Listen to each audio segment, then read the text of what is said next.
Hey all, welcome back to the channel. My name is Joseph. Today I'm going to be talking about how I made this stand for the Bambu Lab AMS Lite system. So you can see here, this is the D-Like enclosure, which is a product that I designed. I'm making some modifications to it to support the Bambu Lab A1 Mini, which you can see inside here. And one of the things I needed to do is to raise up the filament could reach the printer without any issues. So I designed this, which is a custom fit stand for the AMS system, which is the multi-material unit for the Bambu Lab, and it also made it where you could put 3 boxes of filament under it, so kind of a multi-purpose design. But the big thing I wanted to talk to you guys about was how I made the decision to try to make this fit and how I went about doing that. So you can see that it's a pretty good fit, and it's not really a easy thing to measure because of the curves and the angles and things like that. So let's go ahead and hop into Fusion, and then I'll show you how I did it. And so one of the first things I did was I took some paper and traced the profile of the design, and ended up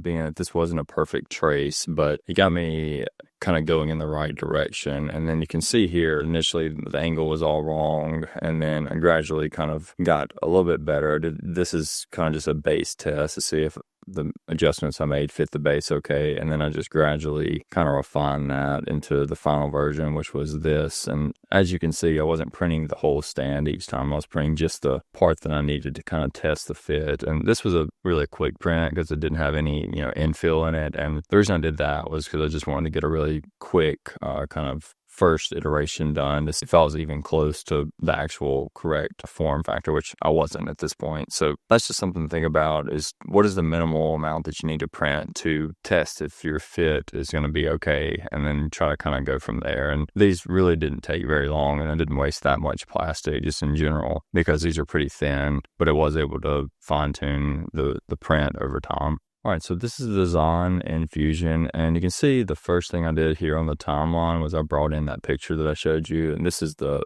picture that I had. And you can see it wasn't correct. It was basically a little bit off, and I think the issue was I didn't trace this to the middle of the part. So it was just a little bit off when I brought it in, but it got me started at least. So that was a step in the right direction. I think I actually brought in another canvas here, but I think it's lost its reference at this point. But the overall concept is the same. So you trace the outline and then you try to calibrate it to make it the right size. And the way you do the calibration is after you insert it, which is up here, you just click insert and then you find your picture on your computer from here. Then you can do right click and click calibrate, and then basically you just click 2 spots, like 2 known spots on the canvas, and put in the dimension of them. So you would measure this in real life and say this is 12 millimeters or whatever it is, and if it was different it would scale it up or down, and then you can kind of move the canvas where you want it to be. And I try to put it on an axis kind of in the midline so that I can basically use that to mirror things, especially when it's kind of complicated like this. And so you can see back here, this is where I started to make the actual sketch. And the sketch was somewhat complicated, but the overall idea is I have some splines. So this is a spline, and this is just a straight line, but I ended up adding a radius after I extrude this out, and I essentially just make a bunch of controlling dimensions. And I don't know if there's a better way to do this or not, but this is just how it worked out for me. So did these controlling dimensions like this 37 millimeters just so that I could manually adjust things, and I knew where they were in space. So once I tested one, I could adjust that the parameter a little bit to get it to fit a little bit better, and just kind of walk my way into the right size. And I did horizontal vertical, which is important because, as you can see, I only do half of this and I flip it over. And so it just took a lot of iterations, and there wasn't really any rhyme or reason to where I put these dimensions. Some of them make a little bit of logical sense, but I probably, in the grand scheme of things, probably could have deleted this one and just made this straight with one spline here. But I ended up having this kind of towards the beginning of the design and didn't want to take it out at this point. So I ended up just making the spline control curve essentially parallel with the line, so it didn't affect it very much anyway. And initially I tried to match this curve, but then I realized that it's a pretty solid radius in real life, so I just ended up making it a pointy corner and just added a fillet on the end. So that is the final sketch, and again, it just takes a lot of trial and error. I think a lot of people expect it to be just a single try, and a lot of times it's not like that. I'm fairly experienced with this. I don't do it every day, but I've done it a bunch of times, and a lot of times it takes at least 3 or 4 efforts to get it to actually fit kind of how you want to. So that's just been my experience. And then you can see that, I just extruded that profile out, and then I think this will be where I add the fillet here, and then I just flipped everything over. So now we have the main profile, and then I just added a big fillet on this end to make it that nice curve. And then this was just so that I could print it off and test. And you can see it's just a lip there. And the main thing there was I just wanted to make sure that the edges were inside of the part. So it sat down kind of in this little cubby here. So that is how I did the reverse engineering. And then I basically just imported this into my base mount design, and I just projected that kind of as one of my first things. So if we go back in the timeline here, all the way back, so I knew just by looking at the AMS unit that I thought I could fit some filament under it, and I thought that would be a nice kind of multitask thing where, you raise your AMS unit up, but you get some place to put your filament under it, which I thought would be a good kind of trade-off. And then I basically just went to work, basically making the profiles and things of that nature, and essentially just did a bunch of different projections of the offset here, and then started to kind of step through my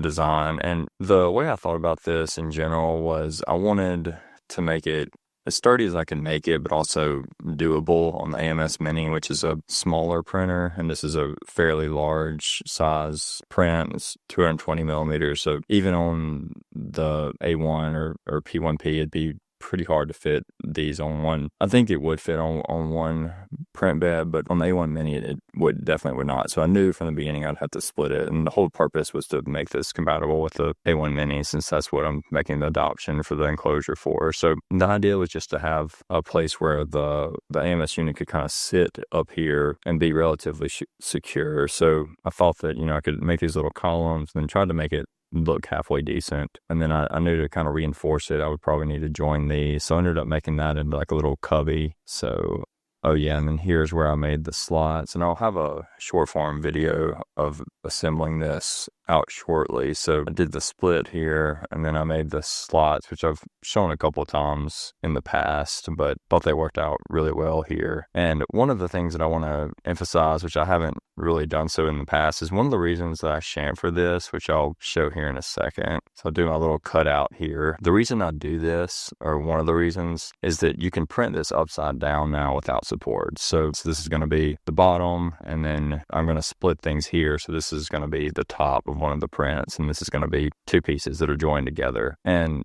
if you're looking at it, you're essentially going to see mostly this surface, right? And so instead of printing this as the top where you can see the layer lines, design it where you can print this face down, so you get that nice texture on this surface. And so when you do that, you think, oh, well, how you would have to have supports under this to keep it from, you have to have something under this to print it. So that's why, or one of the main reasons why I do this chamfer 45-degree angle cutout here, is so that I can print this face down, and then I don't need supports, because this is an angle and the printer can handle 45-degree angles like that pretty easily. So it prints like this, and just imagine that this is cut off. So there we go. So that is why I do that way. And I'll show you here in a second. I added some cutouts. If I go all the way to the end, you can see it. So that is the final design. And I made this cubby just so that you could put some stuff in there. Probably not going to be used that much, but I just thought that it'd be nice to have a little extra feature, since that is a relatively big part, and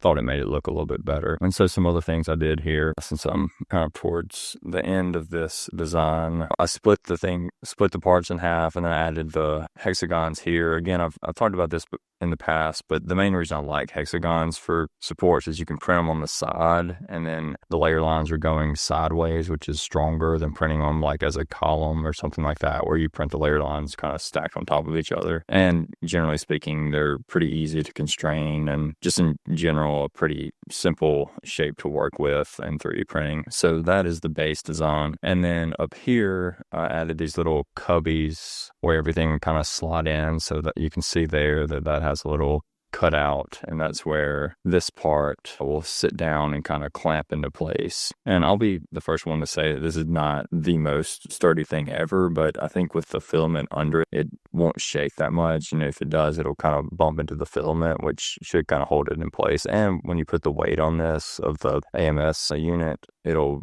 kind of keep it in place. So I haven't had any issues with it shaking too much or falling over. So that is how that works. And then this piece is essentially the same. It has two hexagon columns in it, and then has the little cubby on the back. And then here, I thought about this for a little while, how, this is too big for the print-on-one print bed. So I knew I'd have to split it somewhere. So I ended up just splitting it kind of down the middle. And to join the pieces, you have to think about, where is the forces coming from? So essentially the weight's trying to collapse it in the middle, right? So I could have done the slot design again where it's slotted in from the side, but I just didn't think that was going to be strong enough and the print, just the way it was going to print wasn't going to work very well because you print these face down, right? And so it's going to be printed like this. And, that makes sense because you have this little part that pokes up. So if you printed it with this face down, then you have to have supports under all of this, which would be a hassle. So print this face down. And so I knew I wanted to have some type of reinforcement through this that would basically keep it